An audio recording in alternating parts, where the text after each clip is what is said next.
Hello, everyone. I'm going to share my screen now just to let you see the slides, the beautiful slides we all make together. Hope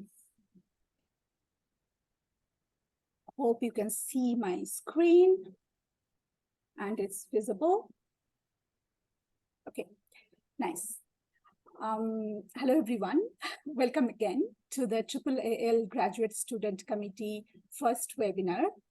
Things I wish I knew in my early years as a graduate student. This is the title of this webinar. As you can see on the slide, my name is Shudhasree Mahanto. I'm a PhD candidate at UEZ, University of Toronto. I'm also a member of Event Planning Committee at AAAL. Although I'm moderating this session, I must say that I have a beautiful team working together to organize this session. And the organizers are Jinjin, Iba, Insil, Kerry, and Jivan. Thank you so very much. Without you, it would not have been possible.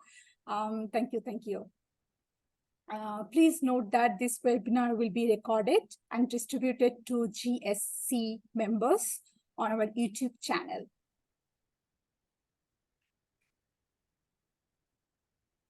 Before starting today's event, I would like to introduce upcoming webinars. We are planning to have 2 more webinars before the conference, one in November and one in January. Please stay tuned for our updates by following our social media accounts. There are like our Twitter, Facebook, and Instagram accounts. I believe that many of you already follow us, and that is why you get to know about this event. But if you do not follow us, please do. Now it's time to get to know you. Who are you? Where are you joining from? So here is a QR code. Please use your phone to scan this QR code, or you can just use your computer or phone to go to menti.com and type 88024488. This is the code that will let you in to the Mentimeter, and there are 2 questions waiting for you. We are so excited to know where are you joining from, who you are. So please feel free to answer. Yeah, we are getting the answers already. Ooh, we have MA first year student 5 of them, 2 MA year 2 students, quite a lot of PhD first year students. That's good. And 7 senior PhD students.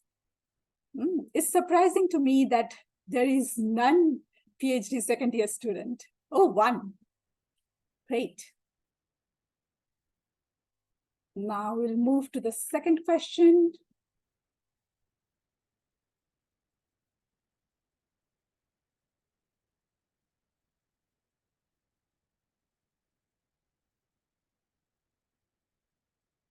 Oh, some of you are at U of T. That's great. Hardworking people. Okay, so we have people from all over US, Canada, and I can see Spain. That's great. Hawaii, Philadelphia. Quite a lot of you are from Philadelphia. China. Thank you, Japan. Wow. So really, we have international crowd among us. We're so fortunate having you all. Thank you so very much.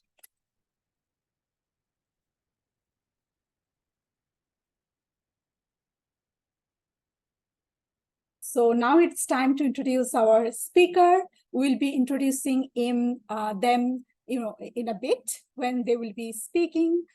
Before that, we'll have a brief introduction, but now I'm just going to let you know their names and where they are from. So first, Dan Isbell will be presenting. He's from University of Hawaii at Manoa. Then we have Emma Chen among us. She is from Western Washington University. And last but not the least, we have our speaker, Vanshik Choi. He's from Illinois State University. And although he is very busy, he had other commitments, but he's kind enough to join us to this event. And we'd like to let you know that he will be joining a bit later, maybe 30 minutes later. So yeah. This webinar has 3 parts. First, we'll be introducing our speakers, and then after the introduction, they will be presenting, and they will have 20 minutes each for presentation. And after that, we'll be holding a Q&A session for you, where you can, unmute yourself and ask your question directly, or you can just put your question on the chat box, and me and my team will be reading this question for you to the presenters, and they will be answering. Now it's time to let you know about the Zoom etiquette. Although we are pretty familiar with Zoom, but please know it is not a webinar, it's a meeting. So please turn off your video and mic for the whole session. And if you want to ask a question, please use the raise hand function so that we can see you, and we can, request you to unmute yourself and speak. And until then, please keep yourself muted. That will be really, really appreciated. And if you have some questions, you can also put them on the chat box. That would be actually a preferable way to do so. Thanks so much. And I would like Jeevan to talk about this slide, because he very, he did a very hard work to put this survey together. So I would like to give him the honor to talk about this slide. Are they going to fill out this towards the end or now? Towards the end. Okay, yeah, thank you. But we would like... Yeah, yeah, that's right, yeah. Yeah, thank you, Sudhasree. So welcome, everyone. Thank you for joining this evening.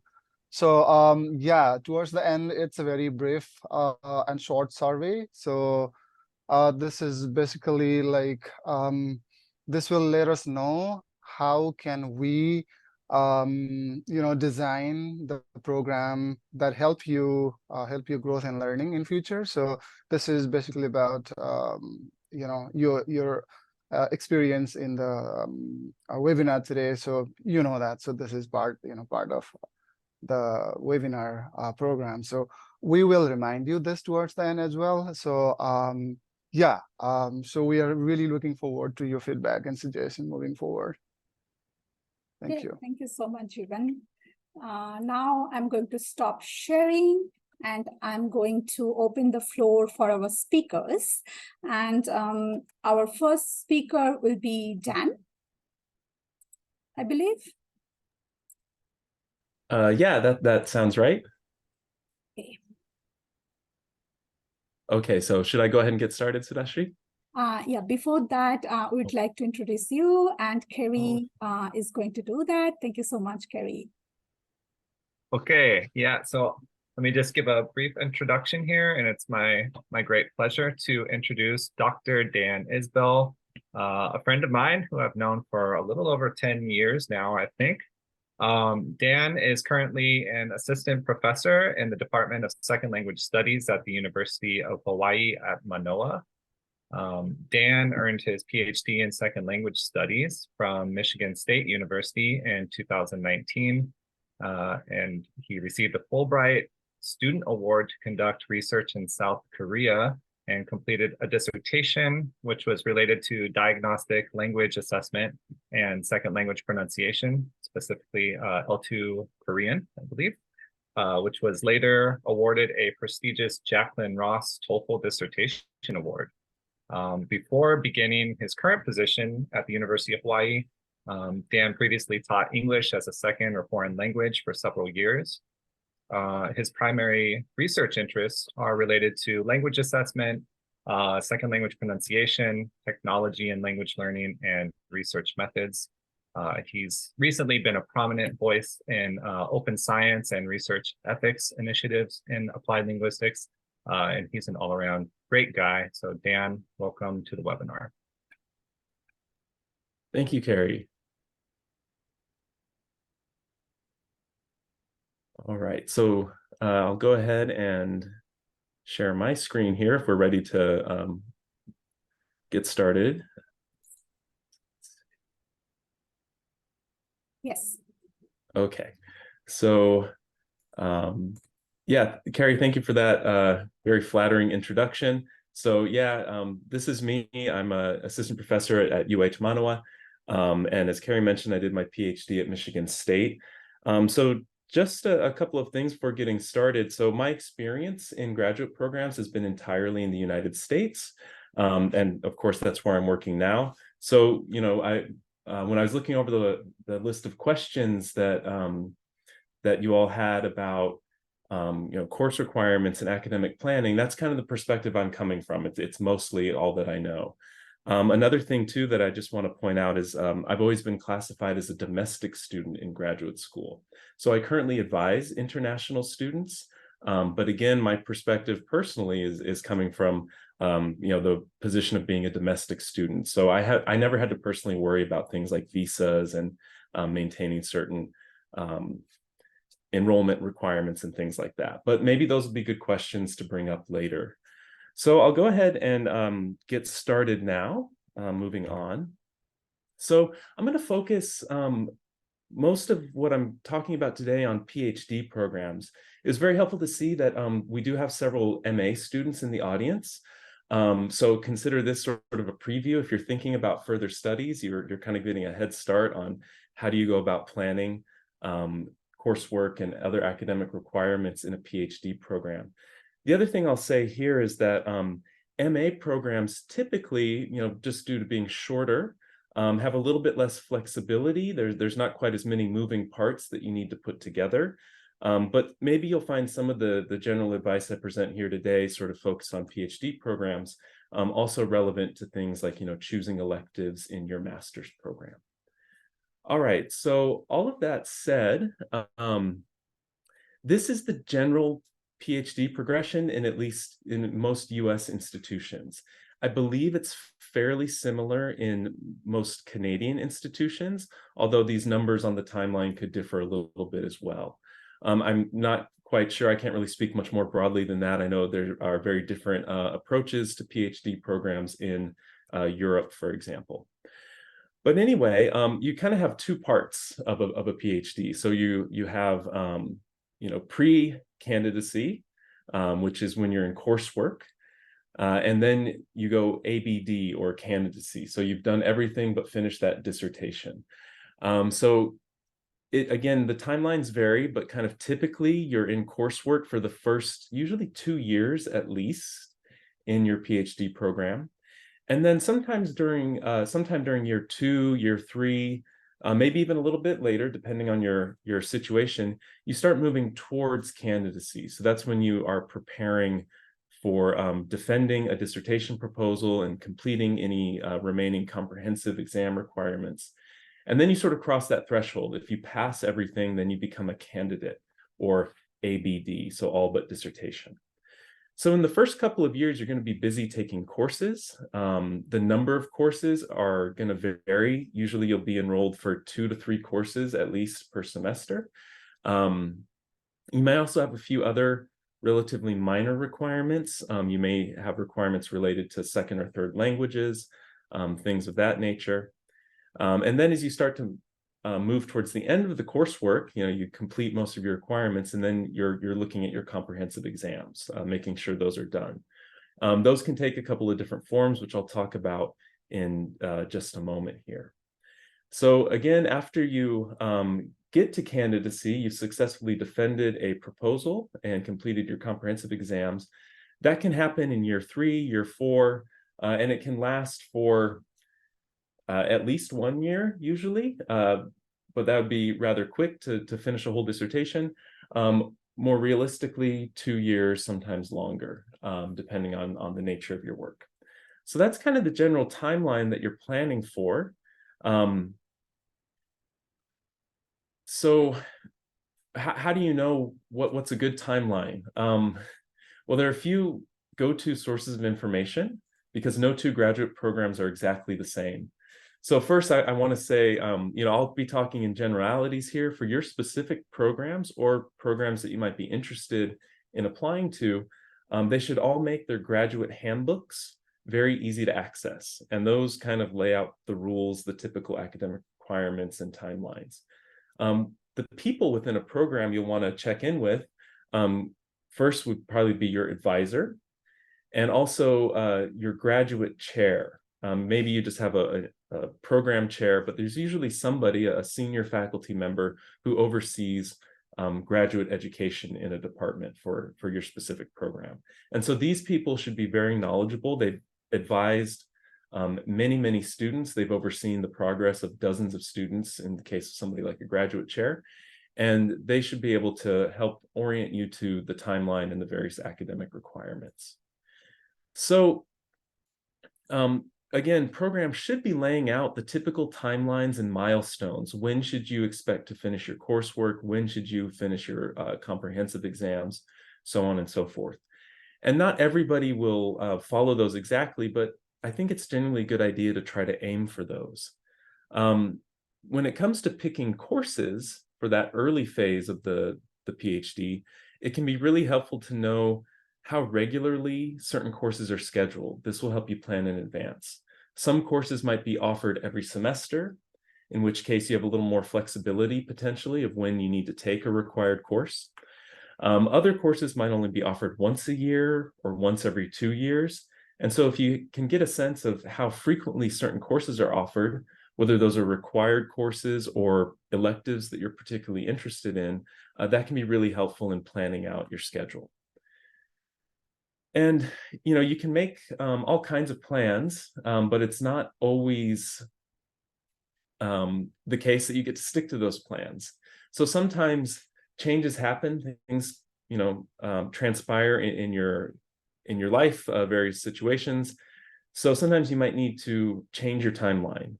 This might be the case where maybe you need to take a leave of absence.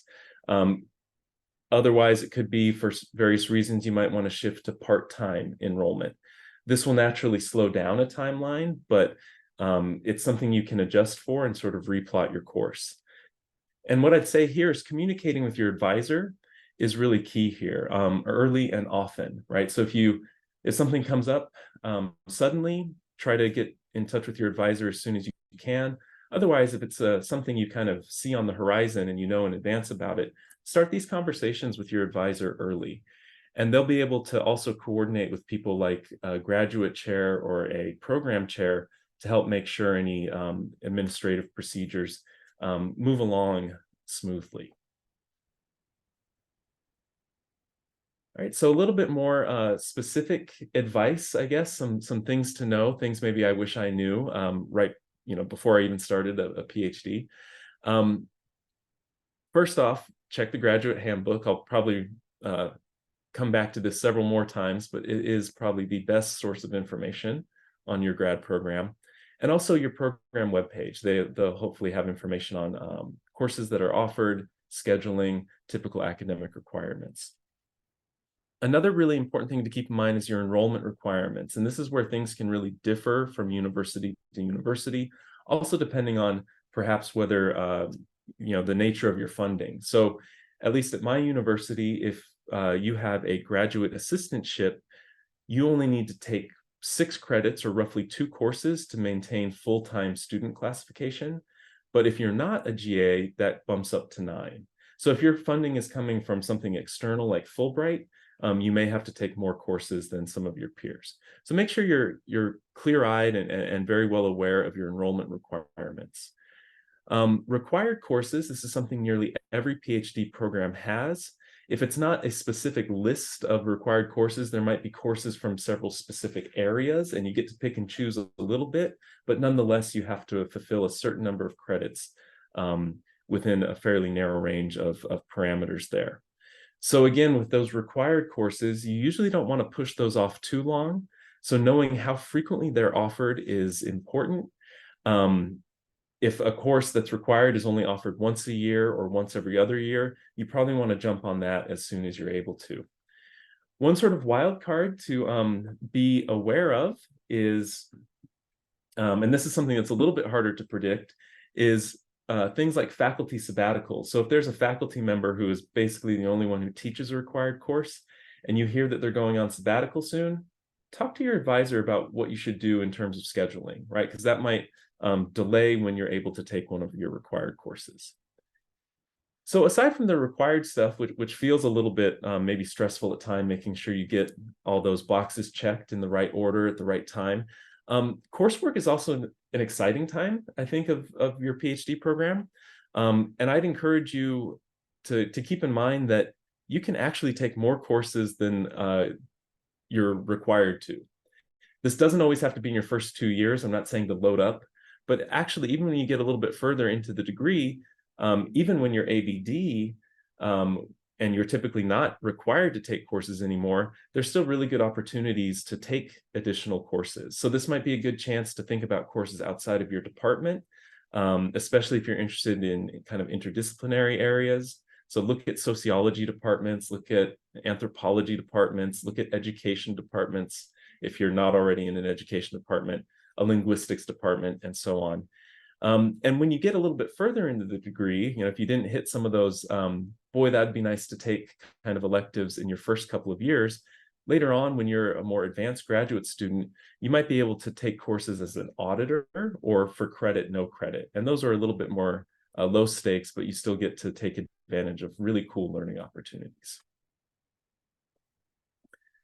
I think this is the last slide of advice I have on courses, but when it comes to what you're doing inside of courses, what should you do with course projects? How do you get the most out of that? I advise, taking advantage of course projects, things like final papers or empirical research projects or proposals, and think about things that could eventually lead to a qualifying paper, which is one of the common qualifying exam options, or could otherwise turn into a presentation or a publication. And also keep an eye out for opportunities to collaborate with your classmates. The people you're in classes with in grad school now, they could be a collaborator for one semester, or you might find yourself collaborating with that person several times over several years as you develop a professional relationship. So it's a good way to kind of kick off some collaborations and get to know folks and work on interesting projects. When it comes to course projects, it's not a bad thing to think about practicality. It's a pretty frequent course assignment that you write a research proposal, and you can write really good, interesting proposals that might ultimately be not so feasible to carry out during your graduate studies or even at a later point in time. So, a well-written proposal might show how clever you are, but if it's not practical, you might not get the most mileage out of it. So think about what resources you have, what opportunities you have in your current situation, and see how you can connect interesting topics to practical research ideas. All right, so moving on here to talk a little bit about comprehensive exams. Again, consult your specific graduate handbook, talk to your faculty, but talking more generally here and thinking about the breadth of options out there in graduate programs, the first thing to know is that you may have options.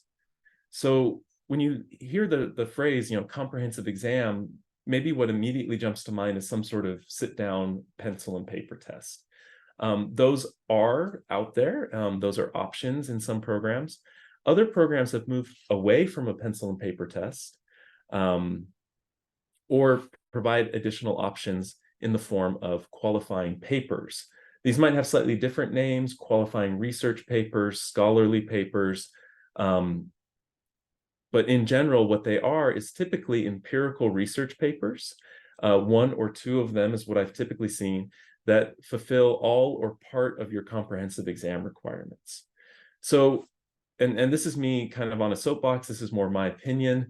I'd say if you have a choice, I generally recommend choosing qualifying papers. I found them personally really beneficial in a lot of ways. It got me thinking about how to write in that genre, right? A a research paper rather than, the other written requirement in the PhD program is a long form dissertation, but I thought it was really helpful to get experience writing research papers, conducting research, developing skills along the way, and then having something I can immediately almost submit to journals or conferences and continue developing. So qualifying papers are a really good option if you have them available. The second thing to know is the parameters of whatever your qualifying exams are. For more traditional exams that are like pencil and paper or written tests, there's some variation here. At some institutions, these are timed and proctored, and so the whole exam, barring the study time leading up to it, might only take half a day. Others are take-home affairs where maybe you're given a week or 2 weeks to compose several longer essays, and then you have to defend those orally. So get a sense of what those are early on so you know what to expect. This shouldn't be like secret information. Again, it should be in your program handbooks. So you can get a sense of this early on in your PhD career. And then, depending on whatever your qualifying options are, plan ahead as best you can. So if you know that you're going to have a really arduous take-home comprehensive exam one semester, see what you can do to lighten your course load that semester. Communicating with instructors that you have that semester as well in advance can be helpful. I can speak for myself when I have students letting me know that they have a 2-week comprehensive exam in the middle of the semester. I can work with them about certain assignment deadlines, not scheduling them for presentations during those weeks when they might not be able to put 100% into my course. Otherwise, thinking about qualifying papers, if you have multiple qualifying papers, it's better to approach them one at a time. So see about setting an intermediate timeline, getting qualifying paper 1 done in your first 2 or 3 semesters, and then shifting your attention to focus on the second qualifying paper. Okay. So beyond the comprehensive exams and coursework, you will often find yourself dealing with sometimes 1 or 2 other institutional requirements before you can really advance to candidacy, before you can really cross that hurdle into being ABD.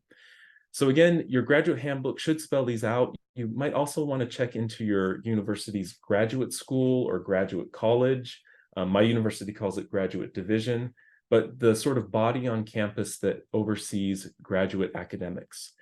And you'll see the various sorts of requirements that are in place. And I'll talk about just a couple of them that are relevant to many of us in applied linguistics programs.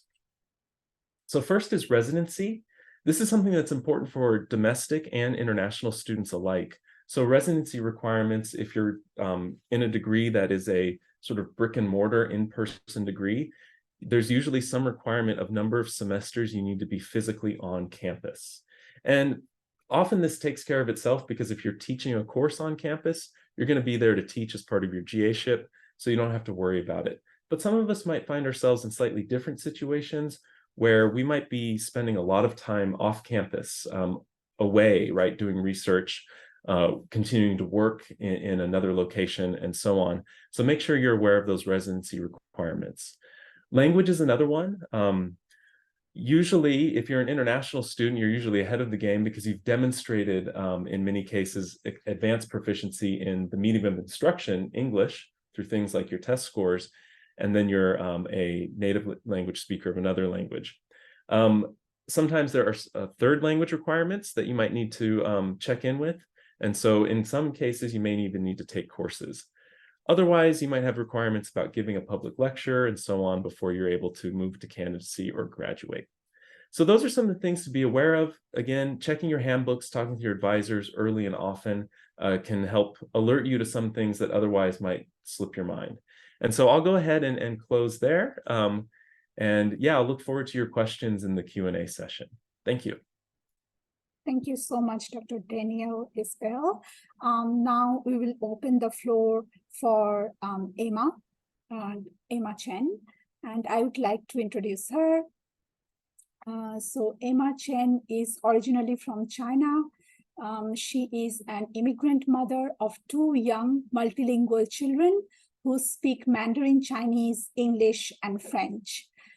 She deeply immerses herself daily in the unique joys and challenges that come with her children's multilingual and multicultural experiences, grounded in the principles of transnationalism, translanguaging, and parent knowledge. Emma's research adopts a narrative inquiry approach. Her doctoral study emphasizes transnational parent knowledge in heritage language education, particularly within home and community settings. She is passionate about highlighting the central role of multilingual families in language education. Emma has collaborated with preschool-aged newcomers and Indigenous children in family literacy programs run by a local nonprofit literacy organization. She has also taught Chinese to adults at the Confucius Institute at the University of Saskatchewan, currently a PhD candidate and seasonal lecturer in the Department of Curriculum Studies at the University of Saskatchewan's College of Education. Emma integrates her research insights into her teaching for upcoming educators. This fall, Emma will join Western Washington University as an assistant professor of elementary education with a focus on children's and young adult literature. Congratulations, Emma, for your new role. Thank you so much for joining us. I will open this floor for you. Thank you so much for the introduction, Sahashri. I just started this week as assistant professor at Western. So exciting. So I'm going to share my screen and get started.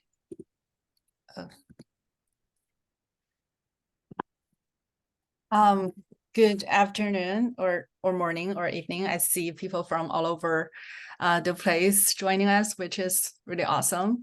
I'm Emma from Western Washington University, and I'm also a PhD candidate of University of Saskatchewan. So thanks for AAAL's graduate student committee for setting up this workshop. I wish I had something like this during my early PhD years. And I'm going to discuss with you how to make the most of your PhD journey, which is a very big topic. Today, I'll be focusing on conferences and grants. So let's start with conferences. In my experience, I think conferences are very valuable. They are platforms to share your work, gather feedback, and connect with other individuals in your field. Think of them as opportunities to introduce yourself to a broader community, forging new friendships and professional relationships. And these connections can lead to collaborations and support throughout your entire academic journey. A lot of my academic friends, we met at conferences.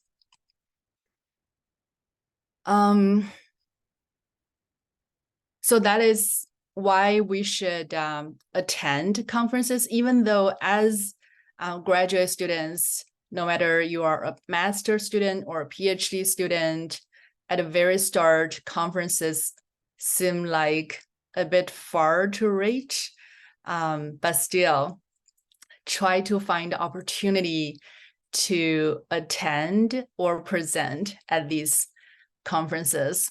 And choosing the right conferences is vital. Focus on those relevant to your research and to your field.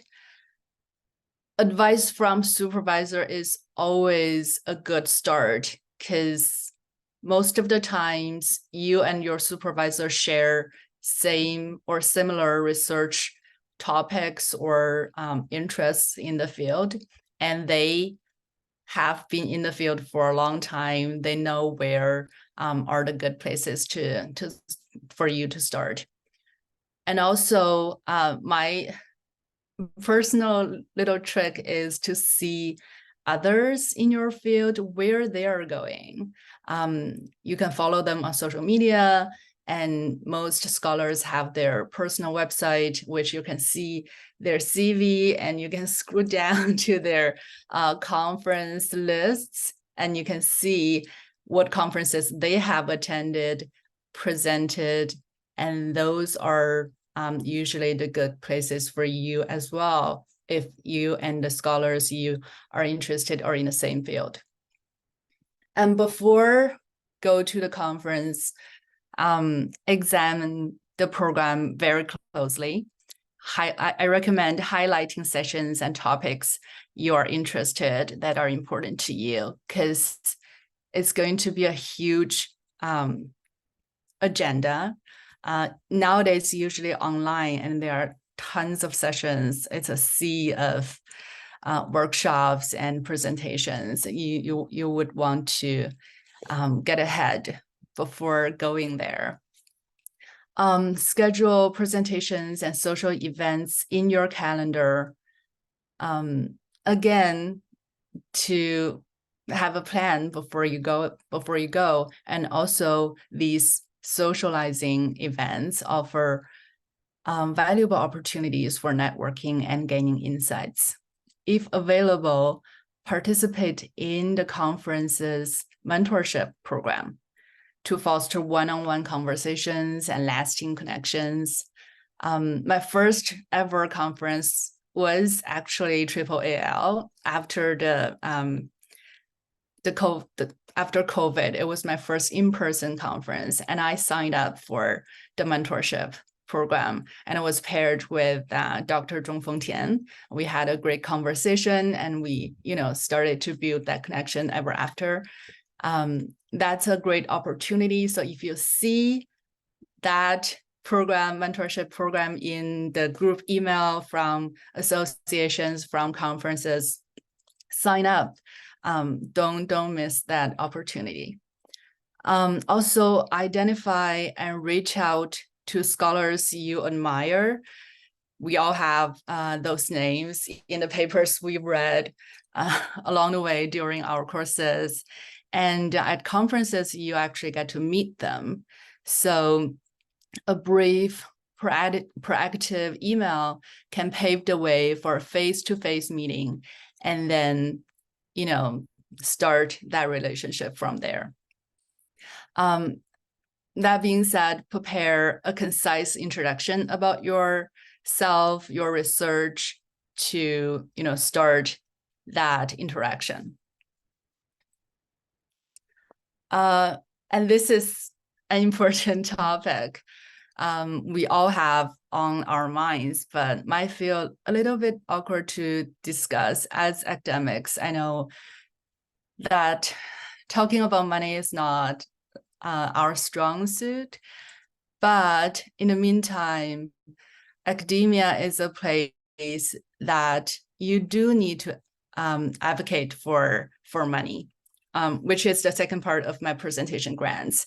But here I will talk about conference money. Many conferences offer travel funds or discounts to students of color. Do your research on that. Check their website even before you submit your proposal. Check what financial opportunities the conferences offer. Universities offer funding for conferences. Consult your institution's website or administrative staff for information. Usually the award office is a good place to reach out to for university level funding. Discuss potential funding sources with your supervisor, department head. They might know of those lesser known grants, because your college, your department might have some funding tucked aside that we as graduate students don't know about, but your supervisor and department head or dean, they might have the knowledge of those funding opportunities. And also, if you have co-authors ask if their institutions can support collaborators like you. There might be a chance that they do. So the key takeaway about money is be proactive, ask around, explore, and apply. Because I remember attending a workshop from the awards office at my university in my early graduate days. And I still remember that the staff shared a surprising fact. She said, every year, many awards and funds went unclaimed because not enough students applied. So do not let that money go waste. There's money out there waiting for someone to claim it. Why not let that be you? All right, let's chat about the big moment, your presentation or presentations. You've done the work, you've done your research, now you're at the conference and it's your time to share your work and your time to shine. Practice is important.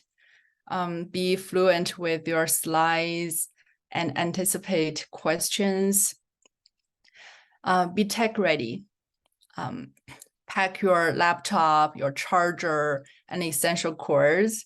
Trust me, if you are a Mac user, make sure that you have your adapter. I learned that lesson in the hard way. Not every conference venue provides those adapters. So also scout your presentation room beforehand. Every room is different. Take a look at the layout, what technology that room offers. If you have the opportunity, watch other speakers in that room and pick up on their techniques. During your presentation, it is important to remember that the audience is on your side. I know when we stand on that in front of the room, it's easy to get nervous and, start to spiral in our head. Are people judging me, and am I being my best self? That sort of thing. I know I do. But audience is there because they are curious about your work and they want to know, want to learn from you what you have to share. And of course, they want you to do well. So remember that when you are up there presenting, and keep the dialogue alive post-presentation. Consider putting a QR code linking to your social media, your personal website, like the one on my screen right now, because your presentation is only 15-20 minutes, and when the conference ends, the conversations between you and the audience don't have to end. Moving on to another essential part of conferences, which is learning and mingling. Dive into talks that align with your passions. Afterwards, chat with the presenter. Even a brief interaction can spark connections. Do not hesitate to exchange information of you and the presenter, and keep that contact. Attended themed events that align with your background or goals. At AAAL, I've been to the BIPOC Scholars Gathering, the Linguistic Parents, graduate students, social night. I remember we had beer at the hotel lobby, a lot of us, and it was a fun night. So these are relaxed, informal platforms to meet like-minded folks and again build connections. I think that's all, in my opinion, that's what conferences are all about, to build that connection in your field. And also hang out during coffee breaks, either by yourself or with friends who you come with.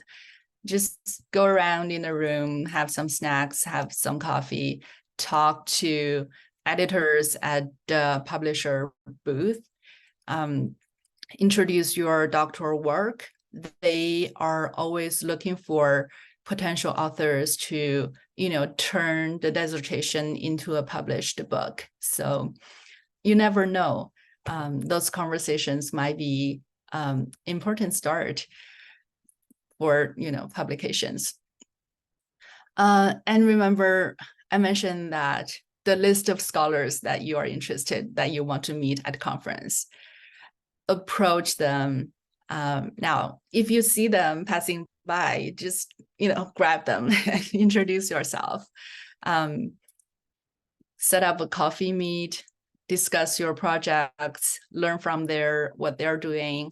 I learned that many senior scholars, they are very eager to share their knowledge, and they are very kind to mentor junior scholars, emerging scholars. So take that opportunity. After the conference, keep the connections alive that you've made at the conference. Leverage social media for academic interactions. Engage with contacts on platforms like Twitter or LinkedIn, depends on what platform in your field people use the most. Comment, share, stay present on the social media. Don't forget to reach out through emails if you read relevant articles or you want to seek their take on your new research questions. Anyway, keep the conversation ongoing and look for collaboration opportunities. I've met people at conferences that we co-authored journal articles, and I've met people who I organized research symposium later next year. So you can do a lot of collaboration with people you met at conferences. And this piece of advice is not academic. Also have fun. Conferences aren't just about work, they are about fun too. Take a moment to enjoy the event, pause, breathe, and appreciate the experience. Take breaks, go for a walk, and ensure that you get enough sleep. Try local food, scout and dine at nearby restaurants or cafes, and explore the city. Conferences are also great opportunities for travel, for new experiences.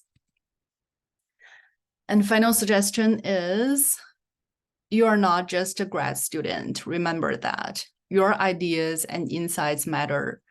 Engage with peers and senior scholars as equals and confidently share your contributions. And on the flip side, while maintaining your professionalism, cherish the personal joys of the academic phase. I think Dan also mentioned this. Graduate years are a special time. Celebrate the moments, the friendships you make at conferences, and the memories you create with your friends at conferences. All right. Sorry, I have a lot I want to pack in this presentation, so I'm moving fast and might be a little dry, so bear with me. Moving on to part 2, grants. I think grants are important for graduate students personally, I think for 2 reasons. First of all, we all need the money that can support not only our research, but also a more relaxed pace of a graduate journey, that we will be less anxious, worrying about where does the money come from. If we have steady source of grants and funding, that'll be great. That'll be a game changer. And secondly, if you aim to stay in academia, the ability to attract and secure grants is vital in the job search process. Universities often value candidates who have the ability to secure grants. So a good record of fundings and grants on your CV, it's not a bad thing.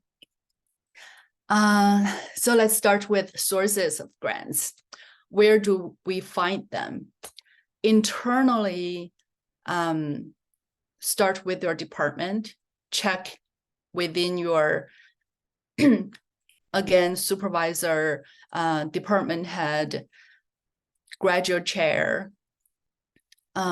Departments often have specific grants for research, for conference travel, and for awards. Research on that list of grants and see which ones apply to you. And also college level, not only look out for research funding, but also at college level, they might be teaching fellowships, things like that. I will dive into that on next slide. And university level have different kinds of funds too. Yeah, I think every university has an award and funding page website that you can examine, and again reach out to the award office. The officer there, they know the in and out of all the awards and funds university offers. External grants, first of all, national funds, because I come from a Canadian university. In Canada, there is SSHRC. That's the biggest national graduate student fund there is in Canada. So I'm not familiar with US national awards, but I'm sure there are things similar there too. So make sure you check out those funding opportunities, the deadlines, the requirements. Do not sell yourself short, thinking that national awards are too prestigious, too out of reach. That's not true. Just gather your materials, present them in the required way, and then if they want to reject you, that's their thing. Do not reject yourself. Put the things together and apply. Professional associations like AAAL, AERA, they have all sorts of different funds and grants available.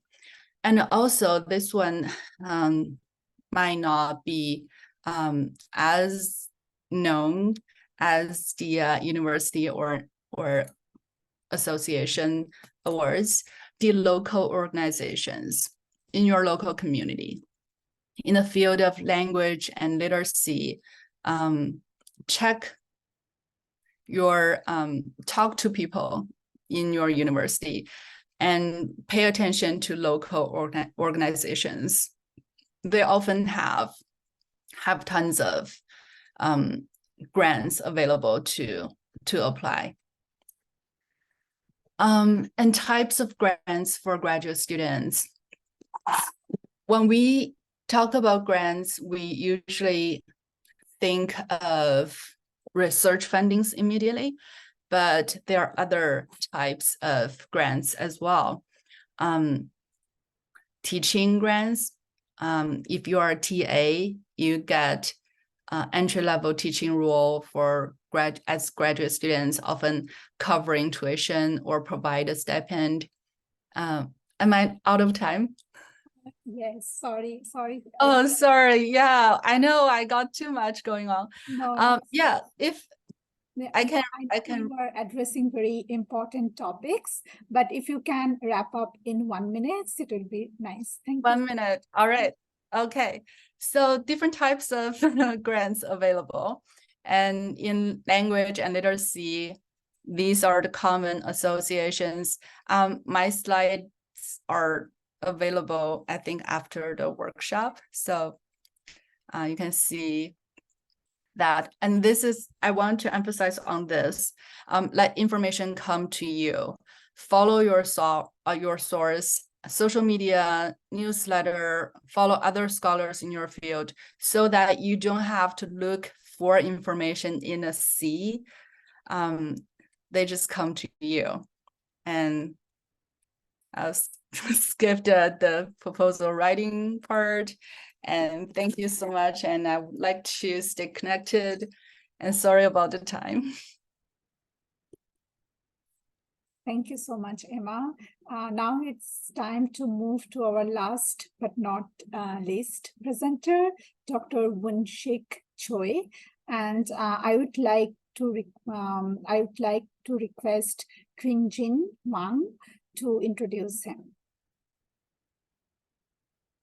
Hi everyone, my name is Kyungjin Hwang. I am a member at large of AAAL Graduate Student Council and the team leader of the event planning subcommittee. So it is a great honor for me to have the opportunity to introduce Dr. Che, my colleague in academia. I would like to express my gratitude for taking the time to serve as a speaker for today's webinar, despite your busy schedule. So Woon-Shik Che is an assistant professor of ESL and bilingual bicultural education in the School of Teaching and Learning at Illinois State University. He holds PhD in literacy and language education from Purdue University. He was formerly a high school English teacher in South Korea. He has taught ELL foundational and methods courses to pre-service and in-service teachers of multilingual learners. His research interests include translanguaging, inclusive and equitable pedagogies, teacher education, and technology-enhanced language learning in K-12 TESOL bilingual education. His recent work with his colleagues can be found in TESOL Quarterly, TESOL Journal, and Language and Education. Dr. Che will present on the topic of balancing graduate work and studies. Now I will pass the microphone over to him. Please welcome him with a big round of applause. Hello, everyone. Can you hear me okay? Oh, yeah. Thank you for the introduction, Kyungjin. Let me share my screen.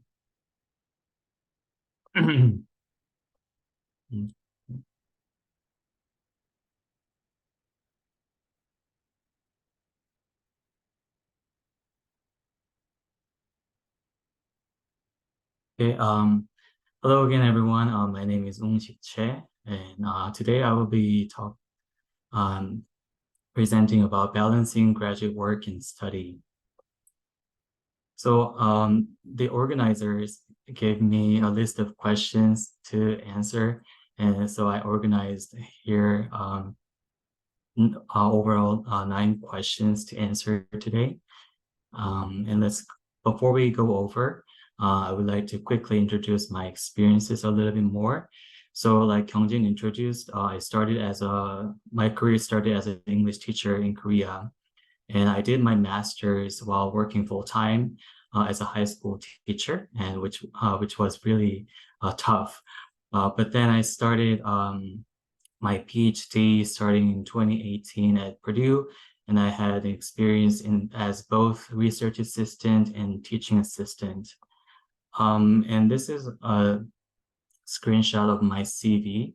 And as you can see here, my research experience started as joining a big project team as a research assistant So that was a federally funded project, and I helped with data collection, data analysis, and also presentation and publication. And then I also did another small project with another professor and another colleague of mine. We examined how an activity or cross-cultural activity can be implemented and how the impact of it in pre-service teachers. So I helped with data collection as well. And also we published on that. And as far as teaching experience goes, I started as an instructor of record during the pandemic. I taught pre-service teachers hybrid, face-to-face, and also I taught graduate online courses. But then I also had experience as a reader grader, field experience supervisor, and also I was very lucky to join a study abroad program as a TA. So I had helped with a May master in Cambodia in summer 2019. I had a really busy graduate life, as you can see here. But I can, let's start with what to expect from being an RA.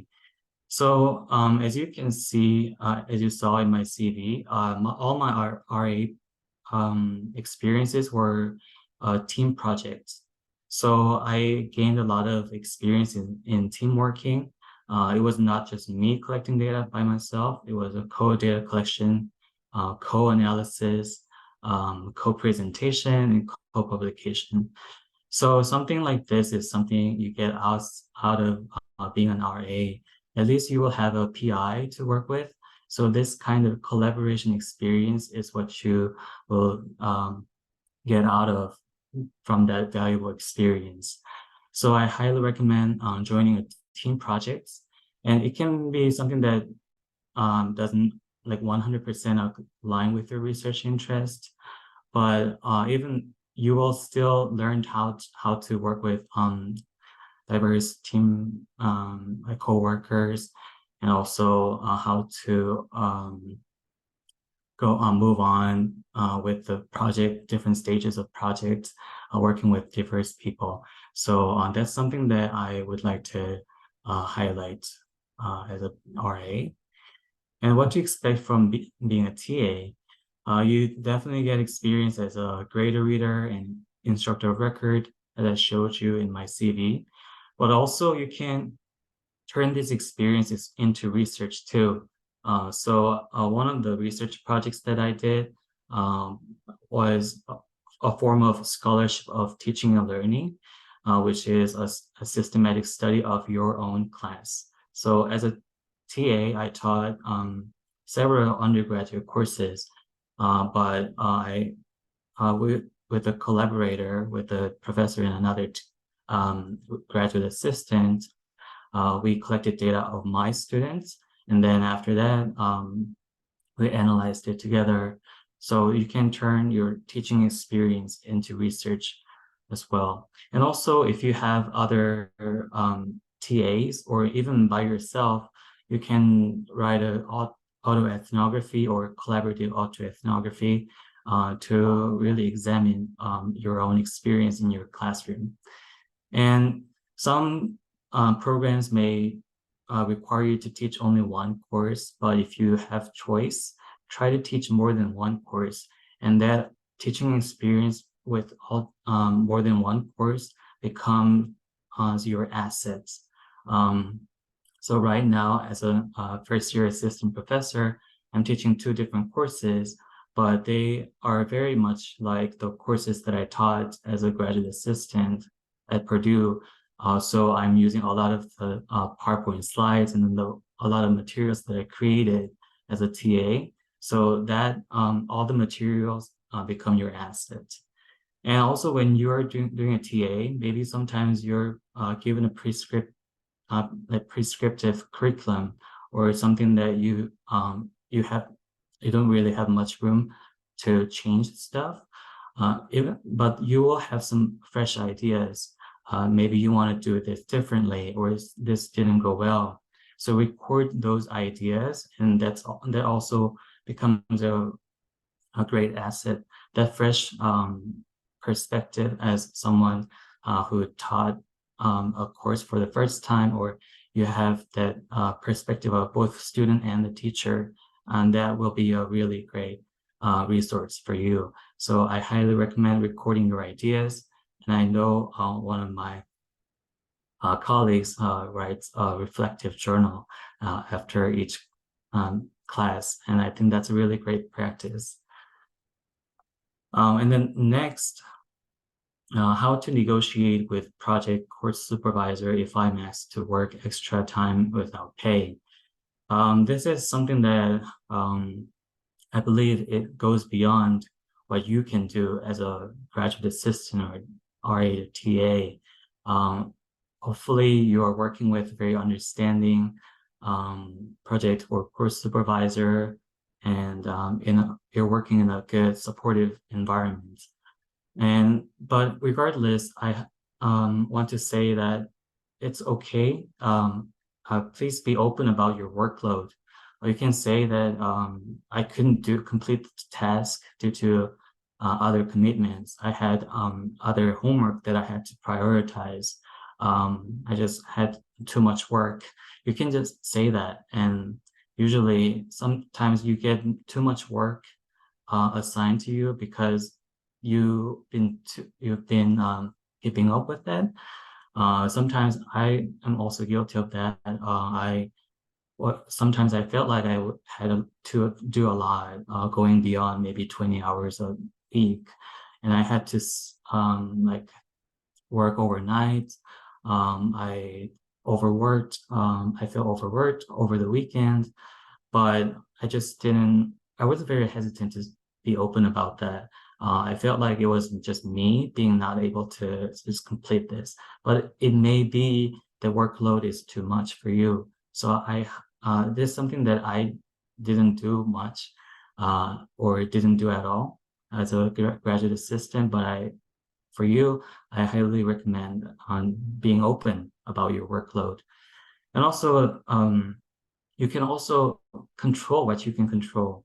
So there are a lot of things you cannot control as a graduate assistant. For example, you may be teaching 3 courses when a graduate assistant, like TAs in other departments, are teaching 1 course. But that's something that it's really difficult to control, right? It's hard to ask for 1 course when all in your department expects you to teach 3 courses. And also for project 2, there may be some things that you cannot control. But if you think about it, there are some things you still can control. For example, if you're teaching maybe 3 courses and you have 60 students to grade their papers, then maybe you can control the time you spend on grading 1 paper. So instead of spending 1 hour for grading 1 paper or 30 minutes, you can maybe spend 10 minutes or 15 minutes. So something like that. There are some things you can control. So I highly recommend that you think about what are some things I can maybe do maybe differently or less to really maximize my time too. And then expectation from advisor. What to expect from my advisor. So my advisor was Dr. Wainwright at Purdue University. And I was so lucky to have him as my advisor. You will definitely get advising in research, teaching, and job search, but you also get to experience presenting together or authoring together in maybe book chapters or journal articles. And also one time Dr. Wright was invited to a talk at a teacher workshop in dual language bilingual education. And then he invited me to present with him. So I went there. I used some of the slides that I used for the courses that I was teaching. So like that. So if you keep good relationship with your advisor, he or she may invite you to some other opportunities. And I just took that, and I really appreciated that, although that was maybe beyond what the regular assignments. Am I good? Doing good on time? Sure. The time is limited, so I would appreciate if you can, wrap up in 1 minute. Okay, yeah. So yeah, I'll just go through really quickly. So you can yeah, so you get to also you get reference letters for grant and job application. You network, your advisor will introduce you to other colleagues, ride shares to conferences and maybe dinners on holidays. And also when you are communicating with your advisor, please communicate regularly, set up bi-weekly meetings every semester, and keep a meeting log. And so write down everything you talked about with your advisor, and don't be afraid to follow up with them in case they forget to respond to you. And the questions you ask for your advisor, just believe that all questions are good answers. You can also always talk about them about their projects. And I also talk about ask for resources and write down any questions that you have on your phone, and then you ask them during the meeting. And then for time management, how to balance TA work and courses. It's okay to take small number of courses. One semester I took only 6 credits a semester to focus on RA.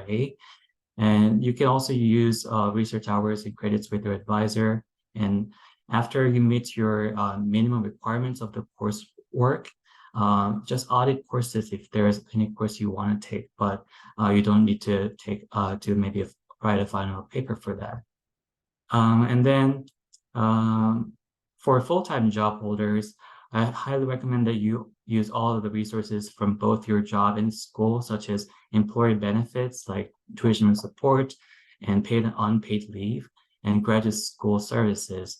Sometimes there are lots of beneficial workshops, asynchronous or synchronous, and you can also join that even if you're a full-time worker.